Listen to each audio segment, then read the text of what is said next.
अगर मैं आपसे कहूं कि आपकी जिंदगी का सबसे बड़ा दुश्मन कोई इंसान नहीं, कोई किस्मत नहीं, कोई गरीबी नहीं, बल्कि वो इनविजिबल थॉट्स है जिन्हें आप पूरे दिन सच मानते रहते हो, तो क्या आप मानोगे? क्योंकि सच ये है, इंसान की जिंदगी दो बार बनती है। पहली बार उसके दिमाग में, दूसरी बार रियलिटी में। हर बिल्डिंग बनने से पहले ब्लूप्रिंट होती है, हर इन्वेंशन बनने से पहले इमेजिनेशन होती है, हर जीत बनने से पहले बिलीफ होता है और हर हार बनने से पहले डर पैदा होता है। लेकिन समस्या ये है, ज्यादातर लोग अपनी जिंदगी कॉन्शियसली नहीं जीते, वो अपनी पुरानी प्रोग्रामिंग जीते हैं। सुबह उठते ही वही थॉट्स, वही फियर्स, वही वरीज, वही सेल्फ डाउट। धीरे धीरे ये थॉट्स पर्सनैलिटी बन जाते हैं। पर्सनैलिटी डिसीजंस बनाती है, डिसीजंस हैबिट्स बनाते हैं और हैबिट्स पूरी डेस्टिनी बना देती है। अब जरा सोचिए, अगर कोई इंसान हर दिन खुद से कहे, मेरे पास कुछ नहीं है, मेरी किस्मत खराब है, मैं कभी सक्सेसफुल नहीं बन सकता, तो उसका दिमाग सर्वाइवल मोड में चला जाता है। और सर्वाइवल मोड में इंसान अपॉर्चुनिटीज नहीं देखता, सिर्फ खतरे देखता है। यही कारण है कि दो लोग एक ही शहर में, एक ही हालत में, एक जैसी गरीबी में पैदा होकर भी पूरी तरह अलग जिंदगी जीते हैं।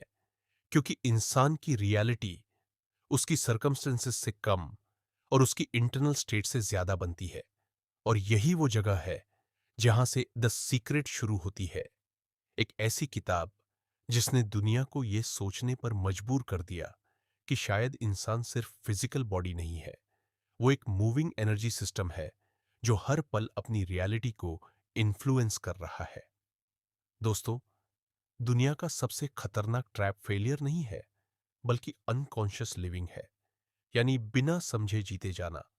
ज्यादातर लोग सोचते हैं कि वो अपने थॉट्स कंट्रोल कर रहे हैं, लेकिन सच ये है, उनके थॉट्स उन्हें कंट्रोल कर रहे होते हैं। क्योंकि सबकॉन्शियस माइंड हमेशा रिपीट होने वाली चीजों को सच मान लेता है। अगर बचपन से किसी इंसान ने यह सुना हो, पैसा कमाना बहुत मुश्किल है, हमारे जैसे लोग बड़ा नहीं कर सकते, दुनिया डेंजरस है, तो धीरे धीरे ये सिर्फ सेंटेंसेस नहीं रहते, ये आइडेंटिटी बन जाते हैं। और इंसान अपनी आइडेंटिटी से बाहर एक्ट नहीं कर पाता। यही कारण है कि कई लोग मेहनत तो बहुत करते हैं, लेकिन अंदर से बिलीव ही नहीं करते कि वो डिजर्व करते हैं। ऊपर से एम्बिशन, अंदर से गिल्ट, ऊपर से मोटिवेशन, अंदर से फियर, ऊपर से ड्रीम्स, अंदर से सेल्फ डाउट। और यही इनर कॉन्फ्लिक्ट इंसान की एनर्जी को तोड़ देता है। क्योंकि माइंड कॉन्ट्राडिक्टरी सिग्नल्स भेज रहा होता है। एक हिस्सा कहता है, मुझे सक्सेस चाहिए। दूसरा हिस्सा कहता है, अगर मैं फेल हो गया तो। और जहां फियर ज्यादा पावरफुल हो, वहीं इंसान का बिहेवियर चला जाता है। याद रखिए, इंसान हमेशा लॉजिक से नहीं चलता, इंसान इमोशन से चलता है। इमोशन बिहेवियर को कंट्रोल करता है, बिहेवियर रियलिटी बनाता है। अब सवाल आता है, क्या लॉ ऑफ अट्रैक्शन सच में कोई मैजिकल फोर्स है, या इसके पीछे साइकोलॉजी भी काम करती है?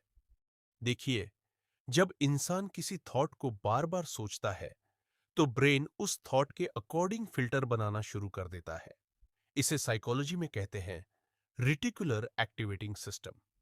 यानी आपका ब्रेन वही चीजें ज्यादा नोटिस करता है जिन पर आपका फोकस होता है। अगर आपने नई कार खरीदने का सोचा, तो अचानक वही कार हर सड़क पर दिखने लगती है। कार पहले भी थी, लेकिन आपका फोकस एक्टिवेट नहीं था। इसी तरह, अगर इंसान हर समय प्रॉब्लम्स पर फोकस करेगा, तो उसका ब्रेन प्रॉब्लम्स ढूंढेगा। लेकिन अगर वही इंसान पॉसिबिलिटीज पर फोकस करे, तो वही ब्रेन नए रास्ते ढूंढना शुरू कर देगा। यही वजह है कि कॉन्फिडेंट लोग अपॉर्चुनिटीज ज्यादा पकड़ते हैं। क्योंकि कॉन्फिडेंस रियलिटी क्रिएट नहीं करता, कॉन्फिडेंस इंसान को एक्शन लेने लायक बनाता है। और रिपीटेड एक्शन इवेंचुअली रियलिटी बदल देता है। यही पॉइंट ज्यादातर लोग मिस कर देते हैं। लॉ ऑफ अट्रैक्शन सिर्फ सोचने का गेम नहीं है, ये अटेंशन, इमोशन, आइडेंटिटी, बिहेवियर और एक्शन का गेम है। यानी आप जिस आइडेंटिटी को इमोशनली रिपीट करते हो, धीरे धीरे आपका नर्वस सिस्टम उसी को नॉर्मल मानने लगता है। रोंडा बर्न की पूरी किताब में सबसे पावरफुल लाइन शायद यही है, फीलिंग इज द सीक्रेट। क्योंकि यूनिवर्स शायद आपके शब्द नहीं सुनता, लेकिन आपका नर्वस सिस्टम जरूर सुनता है।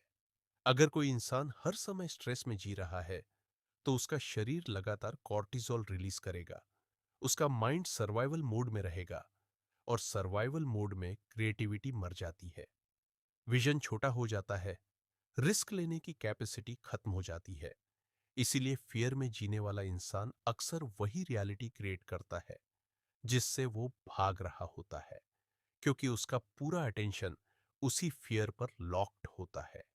अब दूसरी तरफ, जब इंसान ग्रेटिट्यूड फील करता है, होप फील करता है, पर्पस फील करता है, तो बॉडी की केमिस्ट्री बदलने लगती है, एनर्जी बदलती है, वॉइस बदलती है, डिसीजन मेकिंग बदलती है, और धीरे धीरे जिंदगी की डायरेक्शन बदलने लगती है। याद रखिए, आपकी डोमिनेंट फीलिंग आपकी फ्यूचर डायरेक्शन डिसाइड करती है। दुनिया के बड़े एथलीट्स, ओलंपियंस, एंटरप्रेन्योर्स विजुअलाइजेशन का इस्तेमाल करते हैं। क्यों? क्योंकि ब्रेन इमेजिनेशन को रिहर्सल की तरह ट्रीट करता है।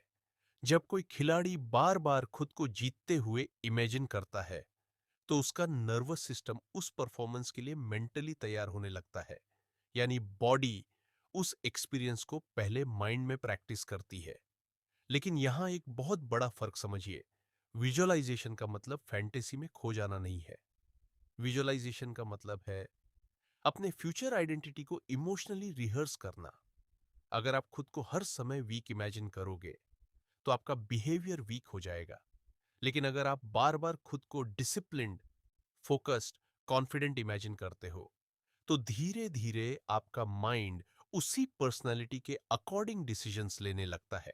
यही कारण है कि सक्सेसफुल लोग पहले इंटरनली बदलते हैं, फिर एक्सटर्नली। ग्रैटिट्यूड सिर्फ स्पिरिचुअल कॉन्सेप्ट नहीं है, ये अटेंशन ट्रेनिंग है। जिस चीज पर अटेंशन जाता है, वही चीज साइकोलॉजिकली बड़ी महसूस होने लगती है। अगर इंसान हर दिन सिर्फ प्रॉब्लम्स काउंट करेगा, तो उसका ब्रेन स्कैर्सिटी मोड में रहेगा। लेकिन अगर वही इंसान कॉन्शियसली ब्लेसिंग्स नोटिस करना शुरू करे, तो धीरे धीरे उसका नर्वस सिस्टम सेफ्टी फील करने लगता है। और जब माइंड सेफ फील करता है, तभी ग्रोथ पॉसिबल होती है।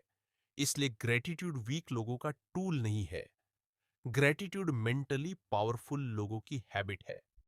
आज सोशल मीडिया ने मैनिफेस्टेशन को फैंटेसी बना दिया है। लोग सोचते हैं, बस इमेजिन करो और यूनिवर्स सब दे देगा। लेकिन रियलिटी इससे कहीं ज्यादा डीप है। अगर सिर्फ सोचने से जिंदगी बदलती, तो हर ड्रीमर सक्सेसफुल होता। मैनिफेस्टेशन बिना एक्शन के हेलुसिनेशन बन जाता है।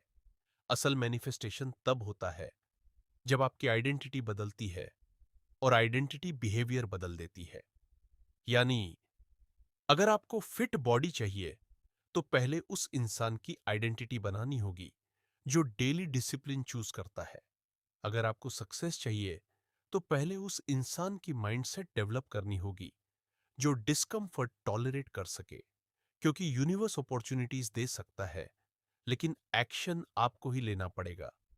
दोस्तों, शायद जिंदगी का सबसे बड़ा सीक्रेट यही है कि इंसान बाहर की दुनिया से पहले अपनी अंदर की दुनिया क्रिएट करता है। हर थॉट एक सीड है, हर इमोशन पानी है, हर रिपीटेड बिलीफ मिट्टी है, और आपकी जिंदगी उसी गार्डन का रिजल्ट है जिसे आप हर दिन अपने माइंड में उगा रहे हो। अगर माइंड फियर से भरा होगा, तो जिंदगी सिकुड़ जाएगी। अगर माइंड पॉसिबिलिटी से भरा होगा, तो जिंदगी एक्सपैंड होने लगेगी। इसलिए अपने थॉट्स को लाइटली मत लो, क्योंकि रिपीटेड थॉट्स बिलीफ्स बनते हैं, बिलीफ्स आइडेंटिटी बनाते हैं, आइडेंटिटी एक्शंस बनाती है, और एक्शंस डेस्टिनी बना देते हैं। जब इंसान कॉन्शियसली अपने माइंड को ऑब्जर्व करना शुरू करता है, तभी असली ट्रांसफॉर्मेशन शुरू होता है। और शायद यही द सीक्रेट का सबसे बड़ा संदेश है कि आप सिर्फ अपनी जिंदगी के ऑब्जर्वर नहीं हो, आप उसके क्रिएटर भी हो। अब सवाल ये नहीं है कि यूनिवर्स आपको क्या देगा। सवाल यह है कि आप हर दिन अपने अंदर कैसी आइडेंटिटी बना रहे हो, क्योंकि आखिर में इंसान वही अट्रैक्ट नहीं करता जो वो चाहता है, इंसान वही अट्रैक्ट करता है जो वो बन चुका होता है।